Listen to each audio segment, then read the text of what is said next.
راہ طریقت، رابطہ شیخ سے حق تعالیٰ کی طرف راستہ کھل جاتا ہے۔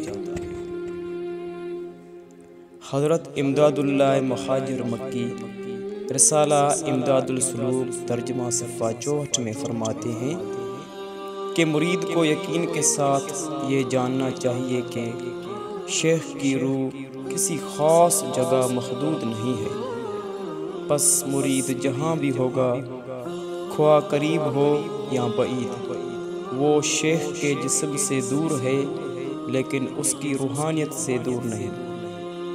شیخ سے رابطے ہی کے سبب مرید کے قلب میں قوت گویائی پیدا ہوگی اور حق تعالیٰ کی طرف سے راستہ کھل جائے گا، اور حق تعالیٰ اس کو ملہم الہام وصول کرنے والا بنا دے گا، جس کو شریعت میں محدث کہتے ہیں۔